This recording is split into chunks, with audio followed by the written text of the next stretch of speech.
Open forum. തുറസിന്റെ തുറമുഖങ്ങൾ.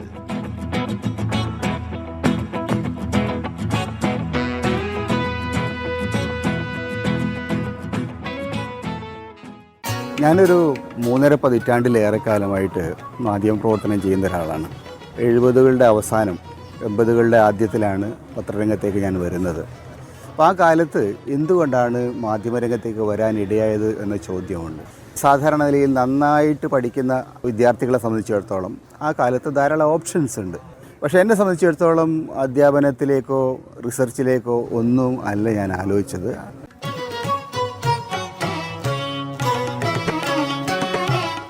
ഞാൻ എൻ്റെ വായന. ഈ പരമ്പരയിൽ പങ്കെടുത്ത് ഓർമ്മകളും നിരീക്ഷണങ്ങളും പങ്കുവയ്ക്കുന്നത് മാധ്യമപ്രവർത്തകനും എഴുത്തുകാരനുമായ NP ചെക്കൂട്ടി.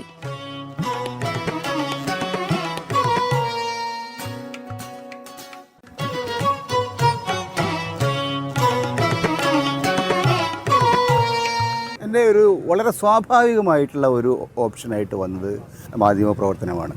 എന്തുകൊണ്ടാണ് MA കഴിഞ്ഞ ഉടനടി MA ഇംഗ്ലീഷ് കഴിഞ്ഞ ഉടനടി ഞാൻ പത്രപ്രവർത്തനത്തിലേക്ക് വന്നത് എന്ന് ചോദിച്ചതിന് 2 ഉത്തരമാണുള്ളത്.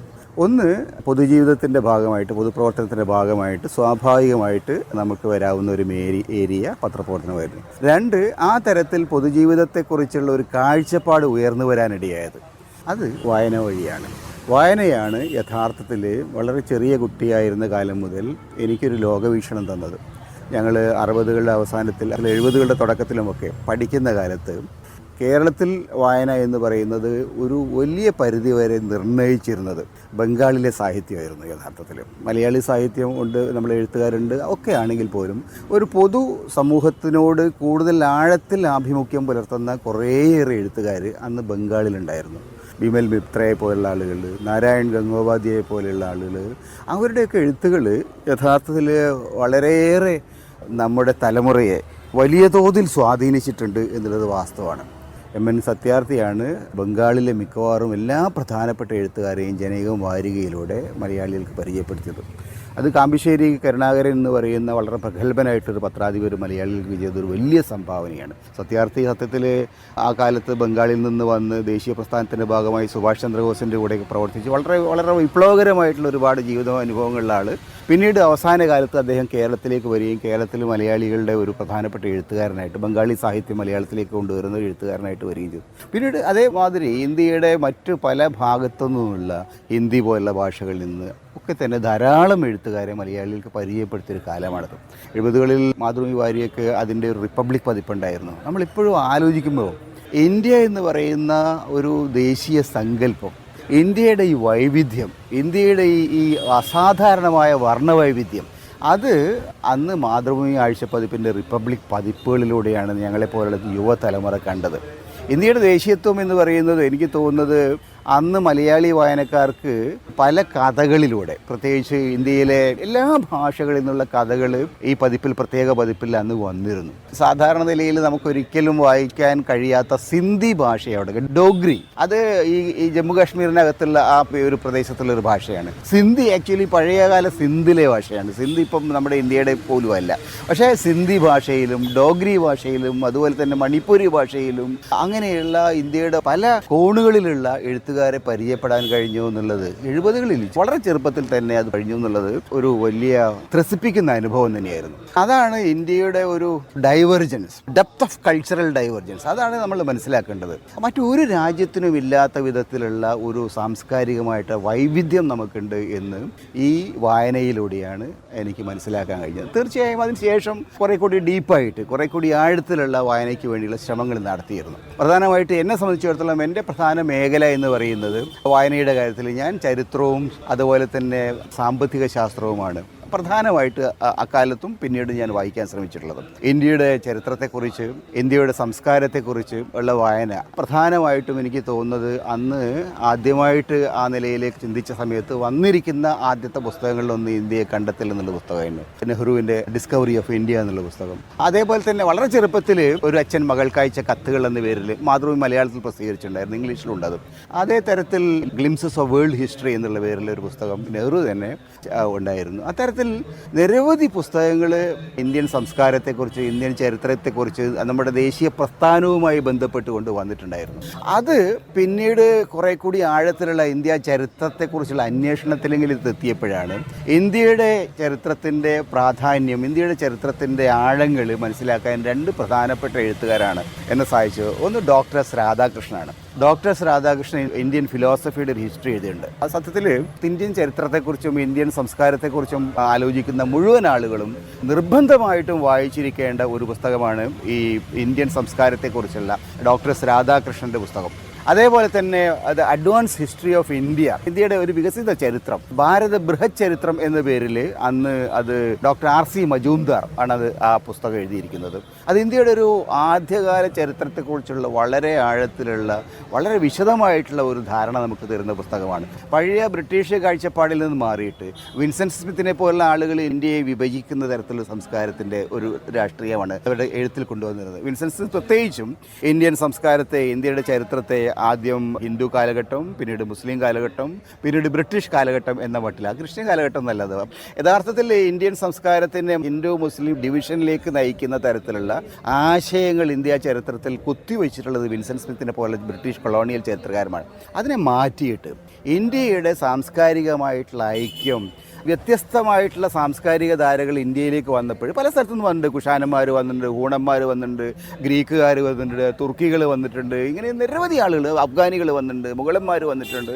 പക്ഷേ ഇവരൊക്കെ ഇന്ത്യയെ എന്ന് പറയുന്ന ഈ സാംസ്കാരിക ഭൂമിയേക്ക് നൽകിയിരിക്കുന്ന സംഭാവനകൾ, ഈ സാംസ്കാരിക ഭൂമിയെ അവരെങ്ങനെയാണ് പോഷിപ്പിച്ചത് എന്ന സംഗതി, ആ സംസ്കാരം, ഇന്ത്യയുടെ വളരെ വ്യത്യസ്തമായിട്ടുള്ള പല ധാരകളിൽ നിന്ന് വന്ന ഈ സംസ്കാരം ഇന്ത്യയെ എങ്ങനെ ഒരു അസാധാരണമായിട്ടുള്ള ഒരു സാംസ്കാരിക ഭൂമികയാക്കി മാറ്റി എന്നുള്ളതും ഇതെല്ലാം ഇന്ത്യൻ ദേശീയ ചരിത്രകാരന്മാരാണ് പ്രധാനമായിട്ടും നമ്മളോട് പറഞ്ഞു തന്നിട്ടുള്ളത്.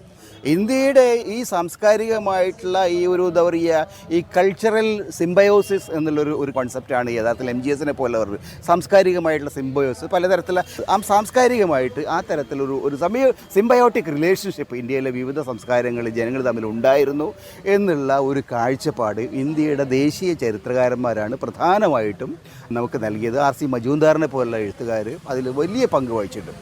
പിന്നീട് ഇന്ത്യൻ ദേശീയതയെക്കുറിച്ച് തന്നെ വളരെ ആഴത്തിലുള്ള ഒരുപാട് പഠനങ്ങൾ പിന്നീട് വന്നിട്ടുണ്ട്. എനിക്ക് തോന്നുന്നു അതിനകത്ത് ഏറ്റവും പ്രധാനപ്പെട്ട സംഭാവനകൾ നൽകിയത് പ്രൊഫസർ ശോഭൻ സർക്കാർ, അതുപോലെ തന്നെ റോമില താപ്പർ സത്യത്തിൽ ആ ആദ്യകാല ഇന്ത്യയെക്കുറിച്ച്, പ്രാചീന ഇന്ത്യയെക്കുറിച്ചുള്ള വളരെ ആഴത്തിലുള്ള, വളരെ വളരെ ഡീപ്പായിട്ടുള്ള പഠനങ്ങൾ അവർ നടത്തിയിട്ടുണ്ട്. ആ പഠനങ്ങളിലൂടെ ഇന്ത്യ എന്ന് പറയുന്ന സംസ്കാരത്തിൻ്റെ സവിശേഷതകൾ അവർ ചൂണ്ടിക്കാണിക്കുന്നുണ്ട്. ഇന്ത്യയുടെ ആഗോളതലത്തിൽ ഇന്ത്യക്കുണ്ടായിരുന്ന പ്രാധാന്യത്തെ അവർ വിശദീകരിക്കുന്നുണ്ട്. ആ നിലയിലൊക്കെ തന്നെ റോമില താപ്പറിൻ്റെ പഠനം വളരെ പ്രധാനമാണ്. പിന്നീട് ആധുനിക ഇന്ത്യയുടെ വേറൊരു ആംഗിൾ ബിപിൻ ചന്ദ്രയെ പോലെ ഒരു ചരിത്രകാരനാണ് കൊണ്ടുവന്നത്. ബിപിൻ ചന്ദ്ര കൊണ്ടുവന്ന ഒരു പ്രധാനപ്പെട്ട ഒരു കോൺസെപ്റ്റ് എന്ന് പറയുന്നത് എങ്ങനെയാണ് ഇന്ത്യൻ ദേശീയത ഉണ്ടായത്. ഇന്ത്യൻ ദേശീയതയെക്കുറിച്ച് അദ്ദേഹത്തിൻ്റെ വളരെ സവിശേഷമായിട്ടുള്ള ഒരു വിലയിരുത്തലുണ്ട്. അത് അദ്ദേഹം പറയുന്നത് കൊളോണിയൽ ആധിപത്യത്തിനെതിരായിട്ട് ഇന്ത്യയിലെ വിവിധ വിഭാഗം ജനങ്ങൾ നടത്തിയ അതിഗംഭീരമായിട്ടുള്ള സമരങ്ങൾ പഞ്ചാബിലുണ്ടായിട്ടുണ്ട്, ബംഗാളിലുണ്ടായിട്ടുണ്ട്, മഹാരാഷ്ട്രയിലുണ്ടായിട്ടുണ്ട്, തമിഴ്നാട്ടിലുണ്ടായിട്ടുണ്ട്, കേരളത്തിലുണ്ടായിട്ടുണ്ട്. ഇന്ത്യയുടെ അങ്ങനെ എല്ലാ ഭാഗങ്ങളിലും ഇത് ഉയർന്നു വന്നു. 19-ാം നൂറ്റാണ്ടിൻ്റെ മധ്യത്തോടു കൂടിയാണ് ഇത് ഉയർന്നത്. ഈ സാമ്രാജ്യവിരുദ്ധ സമരങ്ങളാണ് യഥാർത്ഥത്തിൽ ഇന്ത്യയെ ഒരു ദേശീയ രൂപകമാക്കി മാറ്റിയത്. ഇന്ത്യൻ ദേശീയതയുടെ ആധുനിക കാലത്ത് അതിന് അടിത്തറയിട്ടത് ഈ സമരങ്ങളാണ്, പ്രക്ഷോഭങ്ങളാണ് എന്നുള്ളതാണ് ബിപിൻ ചന്ദ്രയുടെ പ്രധാനപ്പെട്ട ഒരു കണ്ടെത്തൽ. അപ്പോൾ അതിന് അടിസ്ഥാനമായിട്ട് നിൽക്കുന്നത് അങ്ങനെ ഒരു സമരം രൂപപ്പെടുകയും അത് ഇന്ത്യയാകെ വ്യാപിക്കുകയും എല്ലാ ഇന്ത്യക്കാരെയും ഉൾക്കൊള്ളുന്ന ആകുകയും ചെയ്യുന്നതിൻ്റെ കാരണം നേരത്തെ ഉണ്ടായിരുന്ന ഈ സാംസ്കാരികമായിട്ടുള്ള എന്താ പറയുക തമ്മിലുള്ള ബന്ധങ്ങൾ, ഐക്യം, സാംസ്കാരിക രംഗത്തുള്ള അത് ഇപ്പോൾ നമ്മൾ നോക്കിയാൽ കാളിദാസൻ്റെ കാലം മുതൽ ഇത് ആ കാഴ്ചപ്പാട് അവിടെ തന്നെയുണ്ട്. ഈ ആസേതു ഹിമാചലം എന്ന് പറയുന്ന ഒരു കോൺസെപ്റ്റ് ആദ്യകാലം മുതലേ എന്നുള്ളതാണ്.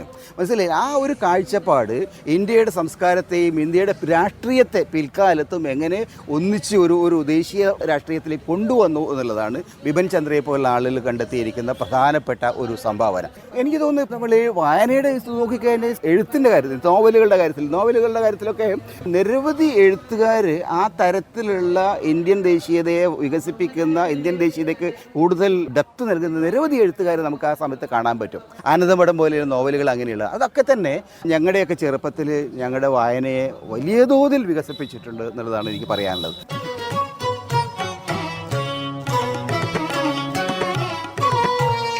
മറ്റൊരു ഏരിയ എന്നെ സംബന്ധിച്ചിടത്തോളം വളരെ പ്രധാനപ്പെട്ട ഒരു ഏരിയ ആയിട്ട് തോന്നിയത് തീർച്ചയായും സാമ്പത്തിക ശാസ്ത്രവുമായിട്ട് ബന്ധപ്പെട്ട പഠനങ്ങളാണ്.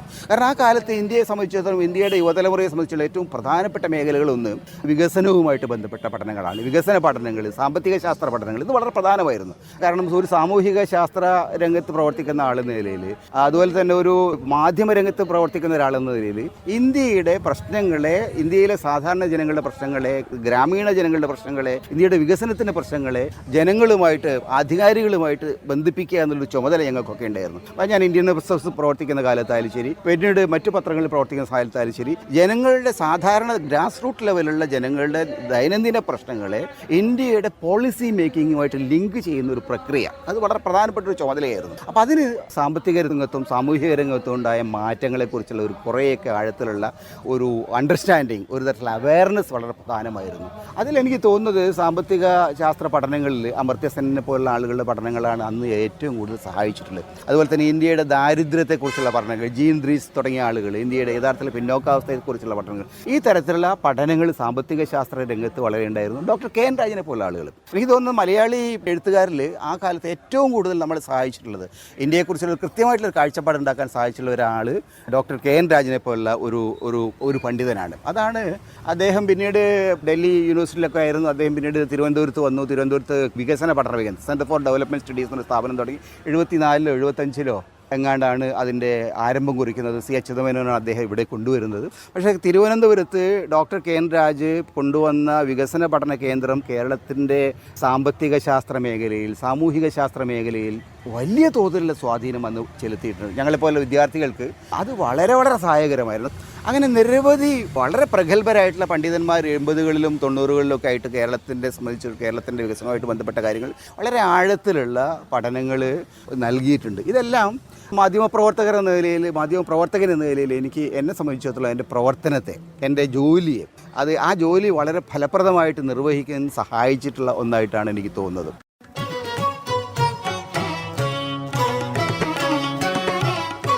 ഞാൻ എൻ്റെ വായന. മാധ്യമപ്രവർത്തകനും എഴുത്തുകാരനുമായ NP ചെക്കൂട്ടി പങ്കുവയ്ക്കുന്ന ഓർമ്മകളും നിരീക്ഷണങ്ങളും അടുത്ത തിങ്കളാഴ്ച ഓപ്പൺ ഫോറത്തിൽ തുടർന്ന് കേൾക്കാം.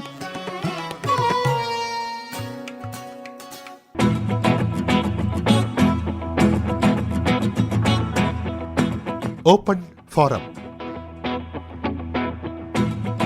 തുറസിന്റെ തുറമുഖങ്ങൾ.